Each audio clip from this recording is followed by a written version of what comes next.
Kawite saka ngendi aku ora ngerti Mas janjane iki. Apa? Kawite saka ngendi kok janjane aku ora ngerti. Kawite Kanceng apa kawit rekam? yo kawit klanceng lah, kawit ngerekam lah sembarang. Nah, ngono kaya aku lho jadi kayak aku jalur berarti asal di suruh ngerekam ya. Jadi begini. Ya sumpah. Ngono, aja di-cut lho. Aja diedit apa adanya. Iya. Ngene. Piye kan pakar YouTube barang to kowe to. Kan nudeng. Wah rai semek nenteng nyekel HP tok. Nek pada zaman dulu kan kesane koyo kaya ya zaman PTKN Tropos Elektrus ya. Ngene. Jadi awal mula ya bahasa Jawa Indonesia. Ya Jawa wae lah. Enak-enakan Jawa. Jadi awal mulane aku ngopeni klanceng. Kuwi ndek zaman perang. Coba ya. Masuk dari zaman perang ya. Awal mula sebelum terjadinya. Awal mula sebelum terjadinya perang. Iki bahas klanceng ya. Iki bahas klanceng ya, Bos. Ngene lho. Dadi Bagong iki ceritane dulu si Bagong ini Dulu kala sebelum menang itu. Ya enggak dulu kalah banget Mas, tahun yang lalu. Nek dulu kalah kan seolah-olah itu suwi banget ini sih. Jadi dia itu tukang ngengeng. Apa sih? Ngengeng. Apa? Geraji. Geraji dia itu penebang pohon. Dia tukang ngetok kayu, penebang pohon dan dia mendapatkan gaji. Orang sang lebokne income iki memperoleh mendapat apa ya? Ayu. Mendapat sontekan dana. Enggak, nih gini batang pohon itu waktu itu pohon sengon ditebang dan di situ ada satu batang itu ada koloni klanceng dibawa pulanglah oleh si Bagong gitu. Terus karena kami belum paham masalah klanceng, cara budidaya, cara jual, cara gitu. Pojokan sana ada toilet, Pak. Meset belok kanan ada. Di sebelahnya mesin cuci. Ya kiri itu. Terus nanti nginceng di situ, nginceng ya. Ngintip. Noleh kanan. Baliknya neng klanceng. Terus kami itu nggak paham masalah budidaya, keuntungan, terus cara perawatan dan lain-lain. Nah akhirnya datang itu seseorang pengen membeli koloninya Bagong. Ahmad Saikoni itu loh. Bagong itu Ahmad Saikoni. Nah kami menjualnya murah waktu itu 25.000. Itu bukan karena kami ingin uangnya tapi pengen ilmunya Pak. Kenapa kok bisa laku 25.000 itu yang pertama. Terus setelah itu oleh orang ini diapakan gitu kan. Terus tapi nek dibotok ora mungkin ya. Goreng apa di pepes klanceng ya. Iya. Terus setelah itu kami ikut-ikutan dia orang-orang yang ternak klanceng sebelum kenal sampean loh.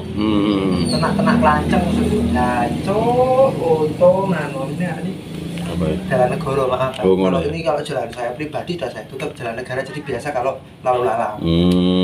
Jadi waktu itu kami mendengar kalau klanceng itu ya katanya itu bisa menghasilkan dan untuk biaya pensiun katanya dan itu pun kalau besar dan ternyata saya buktikan iya terbukti. Contohnya sampean udah banyak koloni loh, sering panen raya terus kita jual laku jutaan, nanti kan buat belanja sendiri, buat beli rokok sendiri kan. Seperti itu. Akhirnya si Bagong memutuskan untuk membeli di para pembulang atau petani dan menyuruh ya saudara-saudara kami yang sering ke kebun, ke hutan cari klanceng kami beli, terus kami masukkan ke stuk tak budidaya seperti itu Pak. Nah terus saya kepengen, akhirnya saya terjun ke situ. Akhirnya saya ya pernah mengalami yang namanya koloni itu mati lah. Jadi kami masukkan di stuk nggak jadi, punah. Bukan punah siapa ya? Gagal gitu. Itu karena kesalahan saya. Ternyata sebenarnya itu klanceng itu potensi untuk berhasilnya itu 80% ya. Yang 20%-nya gagal itu 20% aja. Cuma karena kita belum tahu. Nah semenjak itu saya terus Pak ngumpul di klanceng. Klanceng itu tak kumpulkan terus. Akhirnya kenal kali jenengan di waktu itu pertama kenal jenengan itu waktu saya main di Blogger Klanceng ya Pak. Iya, betul. Main di betul. Blogger Klanceng, kita ketemu di Facebook, jenengan main ke rumah saya, sejak itu kita jadi teman saudara segila, kan gitu ya. Oh, ora nek urusan soal segila jenengan sendiri aja saya enggak mau. Wah, nah, terus sejak itu saya putuskan untuk sering beli koloni Pak, budidaya. Saya sering eksperimen ya sambil belajar cara mencangkok dari pondasi dimasukkan ke bumbung gitu. Itu udah berhasil semua, dan yang berhasil pun tidak saya ambil ke setup, memang sengaja saya taruh di situ bahwasanya nanti kalau ada orang lihat, Mas gimana tuh caranya untuk mencangkok atau memindahkan koloni klanceng dari pondasi, dari cor pindah ke bambu. Banyak orang kesini Pak, karena saya dikiranya saya itu seorang yang udah pakar, padahal saya masih belajar. Orang tuh banyak kesini, sampai reporter itu kesini. Akhirnya saya suruh ke Pak Lukas ya. Pak Lukas, Pak Antono itu. Dan saya kan belum tahu kalau Pak Lukas dan Pak Klepon kan udah suhu saya gitu loh. Kalau saya itu memang pertama untuk ke budidayanya itu yang pertama, kedua memang untuk eksperimen dan juga kontennya Pak gitu. Jadi kalau ada orang beli nanti saya arahkan ke Bagong, karena Bagong itu beli koloni dimasukkan ke stup dari bambu atau dari kayu, dimasukkan ke stup nanti dijual. Madunya dijual, koloninya dijual. Kalau saya enggak Pak. Kalau saya enggak ada yang saya jual. Alah malah udah. Makasih ya Allah udah. Rezeki Pak. Jadi seperti itu. Nah, sampai sekarang pun saya banyak Pak. Dan dulu tuh saya itu pesimis Pak. Saya itu pengen, karena ada salah satu teman saya Pak Alim, tahu ya, koloninya bagus mateng banget ya Pak. Iya lumayan. Saya tuh mikir gini, apa suatu saat saya tuh punya koloni yang bagus kayak gitu kan. Ternyata saya itu belum kenal Pak Klepon, ternyata Pak Klepon itu koloninya lebih bagus-bagus gitu. Jadi saya satu eksperimen yang apa itu Pak, setupnya kecil ya, ternyata malah lebih dari yang lain gitu.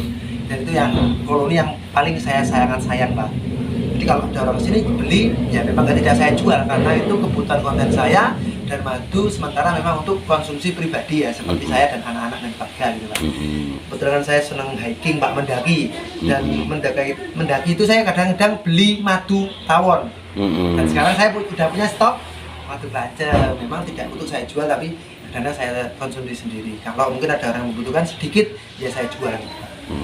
Jadi kalau saya itu cenderung ke budidayanya, bukan gitu untuk ya. marketing atau pedagangnya. Kalau saya memang marketing jualan, cuman tidak saya ambilkan dari kalanceng saya sendiri. Mungkin dari Pak Klepon, dari teman-teman yang punya koloni-koloni yang lain seperti itu. Berarti kalau misalkan ada orang yang mau pesen madu klanceng bisa ya? Bisa, Oh, langsung bisa. nanti klik di kolom deskripsi, apalagi nanti kan ada di YouTube-nya Pak Klepon toh. Oh, iya, Nanti iya, ada iya, di iya, deskripsi iya. kan ada nomornya Pak Klepon, nomor WA itu ya. Siapa tahu ada yang mau ya benahi kotak-kotak yang geser. Ya, ada di situ semua ya Pak ya. Jadi seperti itu Pak. Nah bahkan sekarang Pak, kalau dulu tuh saya kelanceng cari Pak, sekarang tuh kelanceng datang sendiri, tahu sendiri Pak ya. Kursi tadi itu ada, nanti kita di video saya ada. Jadi karena saya itu merawat kelanceng itu memang bawa rezeki. Jadi setiap sudut rumah saya itu kadang-kadang sampai knalpot motor, knalpot mobil, bahkan kotak setup kosong itu didatangi kelanceng Pak. Kursi, ya kan? Kursi sofa itu dimasukin. Wah bagus lah, hujan kita tutup aja ya Pak. Ora ketok. Terus kayak aku kok kayak jagongan karo demit.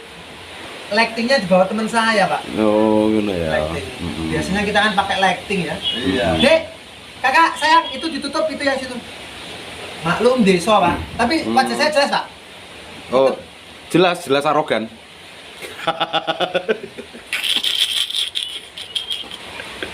Terus nesu. Ini terang nggak maksud saya? Nah, iya, terang. Kak, lampu yang sini bisa nyala nggak Kak?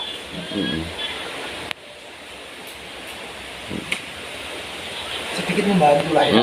Ya lumayan lah. Karena yang penting tidak backlight ya. Ya seperti itu Pak, ceritanya itu saya itu dari merawat kelanceng itu seperti itu. Jadi buat teman-teman, menurut saya itu kelanceng itu membawa rezeki. Entah itu dari rezekinya kangkung sendiri atau dari mana saja. Yang penting kelanceng itu contoh. Dulu tuh saya tuh orangnya itu tambah nggak percaya. Apa iya orang penyakit kasih madu itu sembuh? Ternyata istri saya kan operasi sesar. Operasi sesar Pak. nggak usah pakai salah Pak, oles cepet kering. Anak saya nangis Pak, seharian itu nangis terus, nggak tahu sariawan tak apa bibirnya. Saya oles Pak, tidak hitungan jam, menit langsung berhenti nangis. Ada di video YouTube saya, nanti ada di LGPR Story ada, itu ada. Jadi benar-benar ampuh Pak. Jadi ya untuk pengobatan untuk kesehatan bagus. Dan saya juga udah konsultasi dengan pakar agama yang juga teman dekat saya, guru ngaji anak saya katanya. Bahkan saya pengennya ini madu saya kasih label halal Pak. Beliau malah bilang seperti ini. Madu itu nggak usah dikasih label halal, tapi kalau untuk marketing Mas, kalau untuk penjualan memang perlu dihalalkan, monggo dikasih label halal. Tapi proses terjadinya madu itu sudah halal. Apa yang prosesnya sudah dihalalkan nggak perlu dikasih label halal. Itu kemarin saya sudah tanya sama guru TPG, anak saya dan sekaligus teman saya yang ya lumayan paham di agama. Itu tidak pintar tapi ya menurut saya paham dan mengerti. Itu ya panutan orang kampung sini. Jadi proses terjadinya madu itu sudah halal, tidak perlu dihalalkan lagi gitu ya. Jadi bahkan madu itu sudah ada di Al-Quran loh Pak. Di surat An-Nahl ayat berapa saya lupa ya. Tentang madu, ini madu itu halal. Dan intinya buat teman-teman yang mau pesan madu, pengen madu kok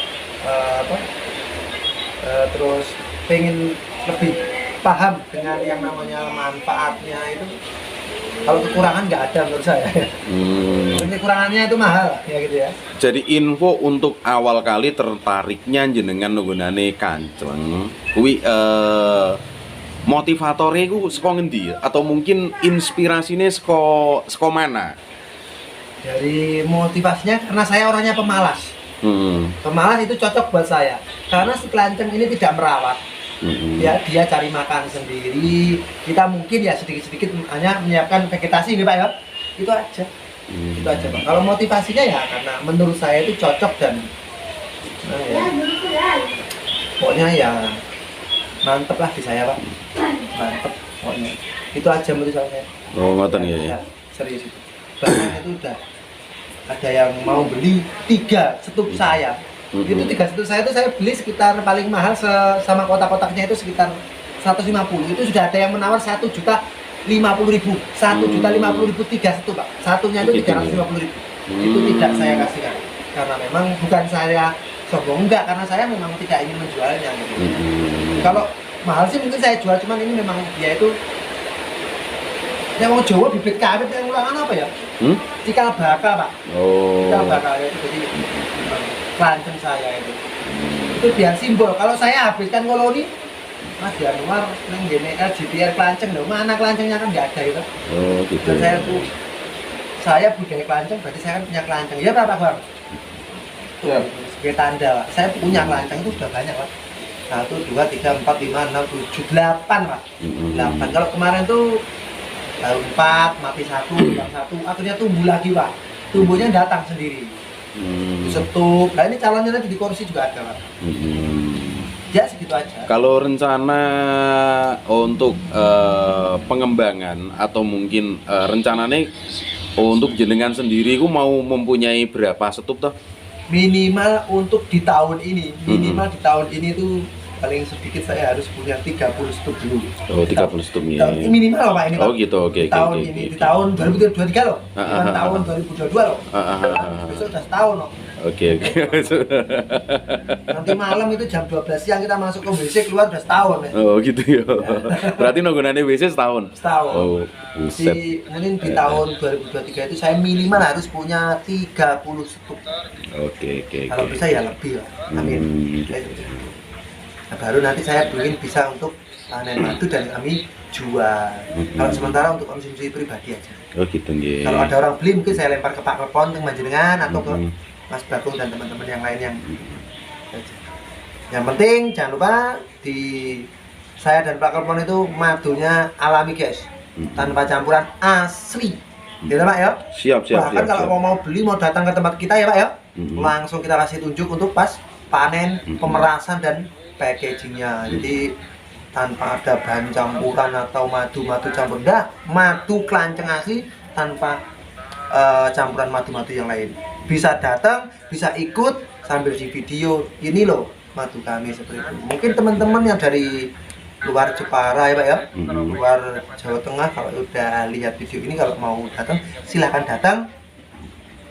Kalau mungkin ya 100 mili kalau yang jauh-jauh ya kami kasih gratis ya Pak. Siap. Mungkin mau pengen ikut pengen ikut apa namanya Pak? Mau ikut video silahkan biar tahu proses dari pemanenan ya Pak, terus pemerasan hingga ke packagingnya bisa nanti langsung ke botol. Tapi kalau teman-teman mau butuh banyak langsung aja nanti klik di kolom deskripsi, di situ ada nomor WA-nya Pak Klepon gitu aja. Dan jangan lupa di subscribe, like, share, dan komen di Madu Kelanceng Jepara Pak. Sarang Kelanceng. Sarang Kelanceng Jepara. Situ ya, jangan lupa di subscribe guys. Biar Pak Klepon tambah semangat, tambah. Janjane Pak Klepon itu janjane aku nggak ada bakat untuk jadi YouTuber. Ini gara-gara kenal dapuramu ya. Nah, iki lho logone wat koroi kan kon gawe konten terus konten opo aja. Kan itu Pak, kita itu iseng-iseng berhadiah kalau di YouTube itu tidak merugikan. Jadi seperti itu Pak. Nanti yang mau pesen langsung hubungi, langsung klik di kolom komentar atau kolom deskripsi, ada di itu infonya Pak Klepon, itu Sarang Kelanceng Jepara Pak. Iya ya, Sarang Kelanceng Jepara. Sarang Kelanceng Jepara. Oke.